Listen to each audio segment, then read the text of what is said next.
Hello class 12th, welcome back to our channel Shiksha Junction. क्योंकि अब नहीं तो कब इसी डायग्राम को लास्ट लेक्चर में मैंने जहां पर छोड़ा था डायरेक्टली उसी को कंटिन्यू करेंगे और देखेंगे इसके और कुछ स्ट्रक्चर्स और उनकी डिटेलिंग। एक्चुअली में इस लेक्चर में जो हम कवर करने वाले हैं वो टॉपिक है मेगास्पोरोजेनेसिस, मतलब कैसे मेगास्पोर बनेगा हमारे इस बॉडी के अंदर, उसको देखने वाले हैं। तो इसको हम बोलते हैं मेगास्पोरोजेनेसिस। नाम से ही क्लियर हो गया होगा क्योंकि ऑलरेडी माइक्रोस्पोरोजेनेसिस का प्रोसेस भी हमने इसी तरीके से कुछ पढ़ा था। तो आई होप कि आपको सब चीज़ें समझ में आ रही होंगी, क्योंकि कमेंट्स मेरे पास नहीं आ रहे हैं और डाउट्स भी नहीं आ रहे हैं, because you are not sending me what all improvement you want और what anything else you want. So I will be continuing on the same pattern that I have been doing so in my last lectures. इसीलिए मैंने आपको बोला था कि comments में या फिर अपने डाउट्स के थ्रू आप मेरे को अपनी इन्फॉर्मेशन पहुंचाइए कि आपको क्या समझ में नहीं आ रहा, और अगर आ रहा है तो कितना आ रहा है, कोई डाउट आ रहा है कि नहीं, तो that all you have to do that. और उन सब की डिटेल्स भी हम आपसे शेयर करते आए हैं, इधर थ्रू व्हाट्सएप हो गया, थ्रू ईमेल आईडी हो गया, थ्रू चैनल के कमेंट्स हो गया। तीनों जो मीडियम है उसको सॉल्व करने के, वो तीनों ही आपको प्रोवाइड किए जा चुके हैं। So please do that, don't hesitate in doing that, right.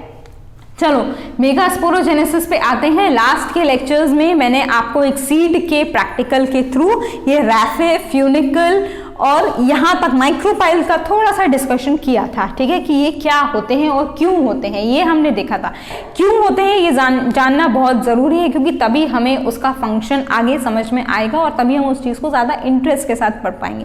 अब देखो, माइक्रोपाइल जो है वो अपर एंड होता है, चैलेजा जो है वो लोअर एंड या फिर बेसल एंड होता है, और ये जो मेन बॉडी है, मतलब जो ओव्यूल की मेन बॉडी है, ये न्यूसेलस, इसको ही हम अब डिस्कस करने वाले हैं, क्योंकि इसी से बनने वाला है हमारा फीमेल गैमेटोफाइट। कैसे बनेगा, देखो ये जो न्यूसेलस होता है इसका हर एक सेल केपेबल है किसको बनाने के लिए, जैसे पॉलन ग्रेन का हर एक सेल केपेबल था बनाने के लिए, ऐसे ही इसी न्यूसेलस का हर एक सेल केपेबल है हमारे एम्ब्रियो सैक को बनाने के लिए। लेकिन ऐसा होता नहीं है। पॉलन के अंदर तो मतलब एक उसके अंदर मेगास्पोरेंजियम के अंदर बहुत सारे पॉलन्स बनते हैं, लेकिन एक ही पॉलन कोई जाके मेल गैमेटोफाइट को बना पाता है और डिलीवर कर पाता है। यहाँ पर ऐसा नहीं होगा।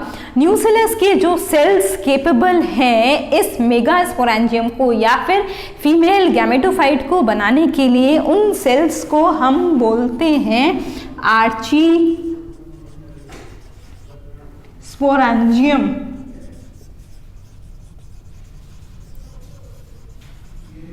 ये होते हैं आर्चीस्पोरेंजियम सेल्स। हाइपोडर्मल सेल्स हैं, पैरेन्काइमेटस सेल्स हैं। हाइपोडर्मल मतलब एपिडर्मिस के नीचे ओरिजिनेट होते हैं, इसीलिए इनको हम बोलते हैं हाइपोडर्मल इन ओरिजिन, ठीक है। उसके अलावा पैरेन्काइमेटस सेल्स हैं। इसके अलावा सिंगल सेल हैं, क्योंकि सिंगल सेल होगा तभी आगे जाके और डिवीजन को कैरी फॉरवर्ड वो करवा पाएगा, ठीक। अब इस आर्चीस्पोरियल सेल को, आर्चीस्पोरेंजियम या आर्चीस्पोरियल सेल का जो सेल है वो डायरेक्टली एक्ट कैसे कर सकता है, मेगास्पोर मदर सेल। वहां पर माइक्रोस्पोर मदर सेल था, यहाँ पर ऑब्वियस सी बात है मेगास्पोर मदर सेल आएगा, क्योंकि मेगास्पोर बनने वाला है। अब इस कंडीशन में भी दो बाइफर्केशंस हैं या दो डिविजन्स हैं। किसके बेसिस पर, ओव्यूल के बेसिस पर। और जो मैं अब आपको पॉइंट बताने जा रही हूँ वो कॉम्पिटिटिव एग्जाम्स के पॉइंट ऑफ व्यू से थोड़ा सा इंपॉर्टेंट हो जाता है। एनसीईआरटी में तो गिवन नहीं है, आपके सीबीएसई सिलेबस में तो इंक्लूडेड नहीं है, but yes if you are opting या if you are preparing for any of the competitive exams it becomes important. How, मैंने अभी आपको बोला कि ये जो आर्चीस्पोरियल सेल्स हैं ये डायरेक्टली फंक्शन करते हैं मेगास्पोर मदर सेल की तरह, लेकिन ऐसा हर केस में नहीं होता। हर केस का मतलब है मोनोकॉट्स के केस में ऐसा नहीं होता, क्योंकि ऐसा कौन से टाइप के ओव्यूल में होता है, ऐसा होता है एक स्पेशल टाइप के ओव्यूल्स प्रेजेंट होते हैं, टेन्यूरी न्यूसेलेट ओव्यूल,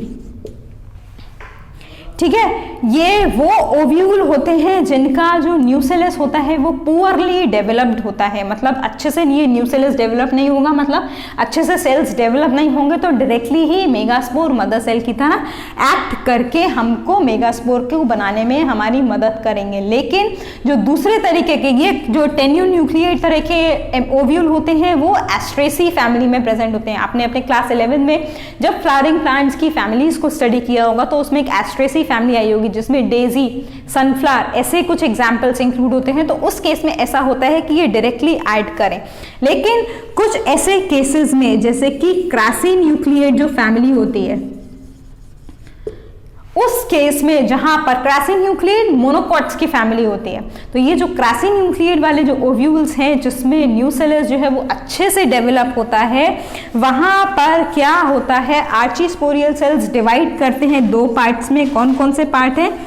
पेराइटल सेल है, ये पेराइटल सेल ऑब्वियसली नरिशमेंट का काम करेंगे क्योंकि पहले भी ये वही करते आए हैं। उसके अलावा है हमारे स्पोरोजीनस सेल, तो जैसे वहां पर स्पोरोजीनस सेल डायरेक्टली ऐड कर रहे थे माइक्रोस्पोर मदर सेल के फॉर्म में, ऐसे ही यहाँ पर ये sporogenous cells megaspore mother cell को बनाने का काम करेंगे। मैं एक बार फिर से रिपीट करती हूँ, आर्चीस्पोरियल सेल्स जो है वो मेगास्पोर मदर सेल, ये मेगास्पोर है माइक्रोस्पोर नहीं है क्योंकि वहां पर हमने पीएमसी टर्म किया था, ये उसी वजह से डिफरेंस था ताकि आपको कंफ्यूजन ना हो कि पीएमसी या फिर एमएमसी तो सेम हो गया दोनों में, क्योंकि माइक्रोस्पोर और मेगास्पोर दोनों ही एम से स्टार्ट हो रहे हैं। तो एसी को अलग अलग करने के लिए यहाँ पर है मेगास्पोर मदर सेल, वो एक्ट करते हैं। लेकिन कौन सी फैमिली में? जो टेन्यून्यूक्लिएट वाले ओव्यूल्स होते हैं उसके केस में। और इसका एग्जाम्पल मैंने आपको बताया सनफ्लावर और डेजी, जो एस्ट्रेसी फैमिली होती है फ्लावर्स की, उस केस में ये जो आर्चीस्पोरियल सेल्स हैं वो डायरेक्टली फंक्शन करते हैं as a megaspore mother cell. क्यों?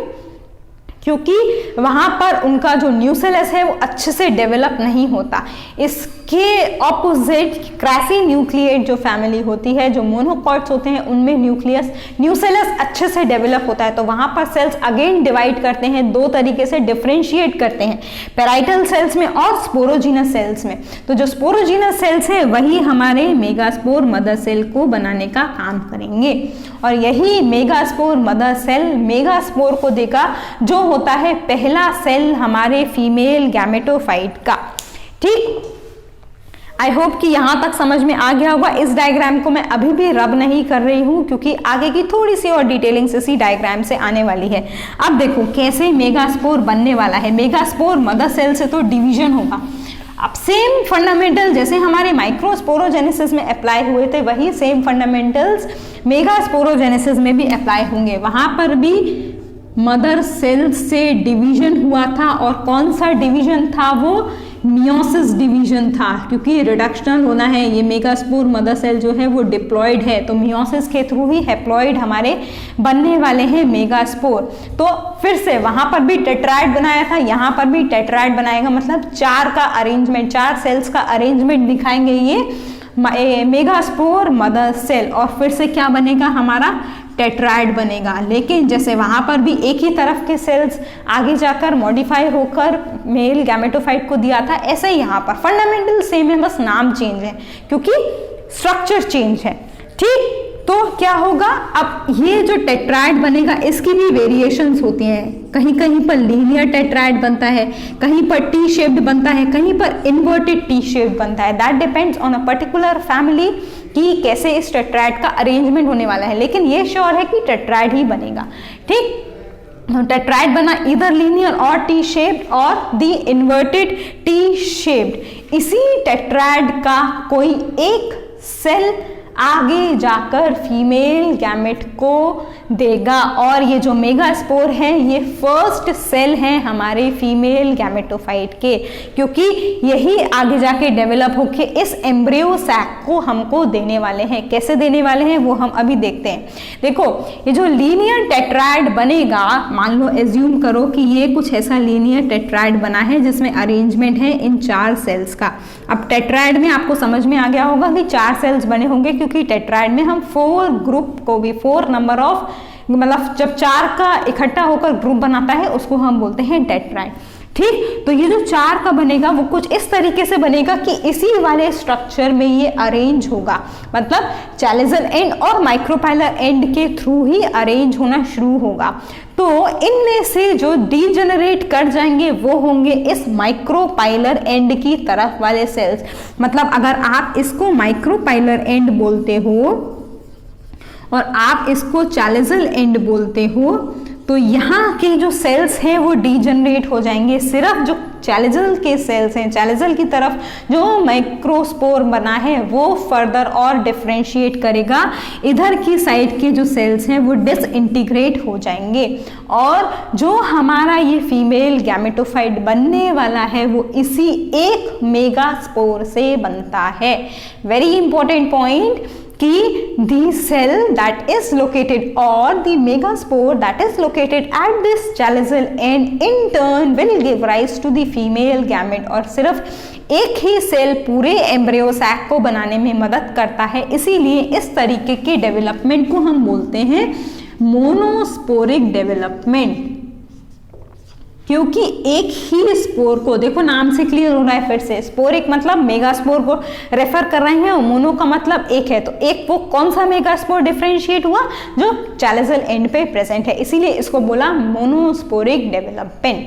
ठीक, तो द फॉर्मेशन और the process of megasporogenesis is actually a monosporic development. Why या how? Because only one cell that is present at the chalazal end will in turn differentiate or will in turn multiply in order to give the full embryo sac।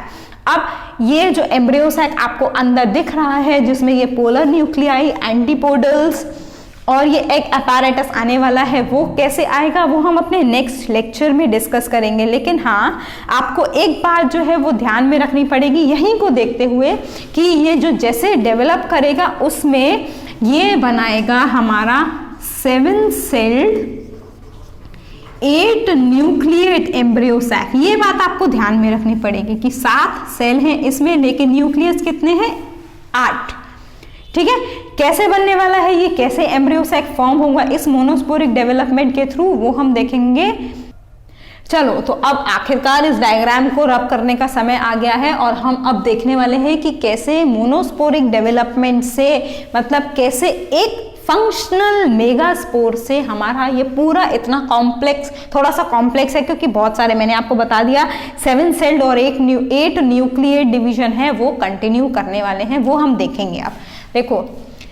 अब देखो meiosis तो हो गया क्योंकि जो हमारा 2n megaspore mother cell था वो मियोसिस के थ्रू ही डिवाइड हो गया अलग 4 मेगास्पोर में, लेकिन उन 4 में से वापस से एक रह गया।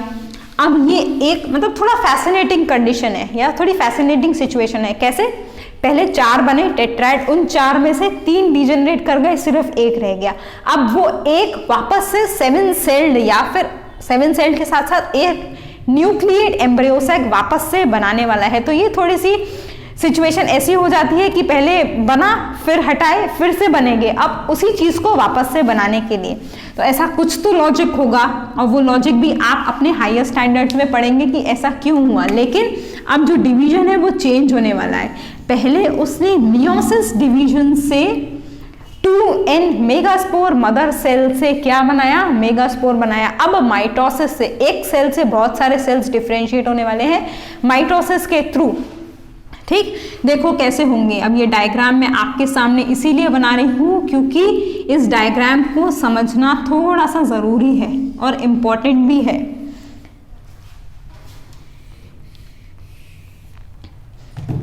एक एक करके अगर आप साथ साथ में चीज़ों को समझते जाओगे तो वो थोड़ा सा इजी हो जाएगा आपके लिए समझना, इसीलिए मैं ये डायग्राम आपके सामने ही बना रही हूँ बोर्ड पर। ठीक है, ऊपर से चलते हैं सबसे पहले without labelling the lower portion. सबसे पहले ऊपर जो हमने पहले भी बनाया था, ये ऊपर वाला जो है वो चैलेजल एंड है हमारा और ये है यहाँ पर प्रेजेंट है 3 सेल्स। इन तीनों सेल्स को हम बोलते हैं एंटीपोडल्स। ऊपर से शुरू किया है मतलब ये है हमारा चैलेजल एंड। ये बात आपको हमेशा ध्यान में रखनी होगी और थोड़ा कंफ्यूज भी करेगी, तो उसका कंफ्यूजन मैं जब डायग्राम पूरा कर लूँगी तब दूर भी कर दूंगी कि कैसे आप इसको ध्यान में रख पाएंगे, क्योंकि बहुत कंफ्यूजन होता है कि माइक्रोपाइलर एंड पे कौन से हैं और चैलिसल एंड पे कौन से प्रेजेंट हैं।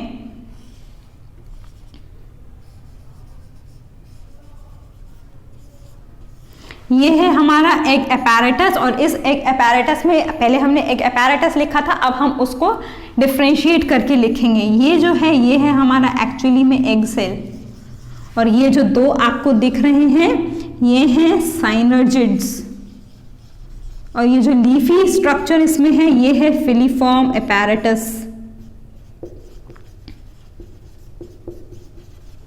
ये है एक पूरा एग अपैरेटस के 3 कंपोनेंट्स जो हमने अपने थोड़ी देर पहले डायग्राम में स्टडी किए थे, और बीच में हमारा रह गया पोलर न्यूक्लियाई। तो अब देखो कितने न्यूक्लियस हो गए, 1 2 3 4 5 6 7 और 8 न्यूक्लिएट कंडीशन है, लेकिन सेल्स जो है वो 7 है। ऐसा क्यों है मैं अभी बताने वाली हूँ। देखो ये है एम्ब्रियो सैक का स्ट्रक्चर, ऊपर चैलिसल एंड है तो ऑब्वियस सी बात है नीचे माइक्रोपाइलर एंड ही होगा।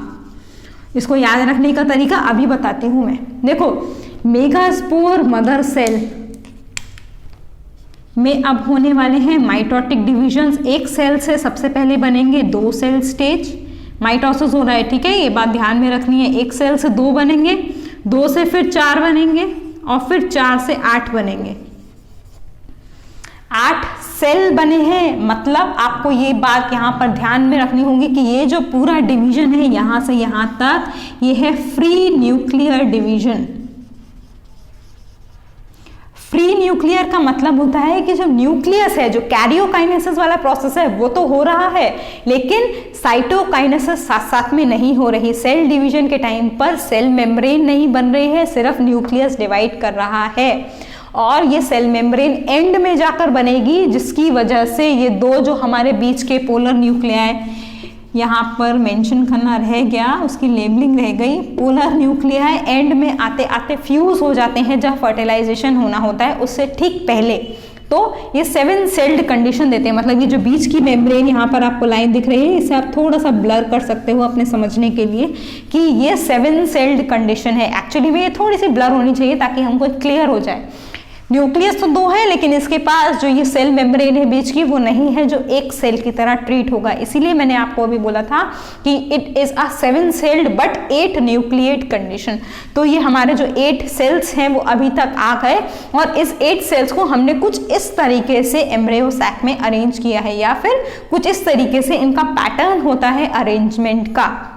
अब याद करने का जो तरीका मैं आपको बता रही थी, मैंने आपको लास्ट लेक्चर में बताया था कि जो माइक्रोपाइल की एंड होती है, जो ओव्यूल की बॉडी में जहाँ पर इंटेग्यूमेंट्स प्रेजेंट नहीं होते, उसी माइक्रोपाइलर एंड से हमारा जो पॉलन ग्रेन है, जो मेल गैमेट है, वो अंदर जाता है। तो जब मेल गैमेट अंदर जाएगा तो किसके साथ फ्यूज करेगा? वो ऑब्वियस ही बात है, एग के साथ ही उसका फ्यूजन होना है।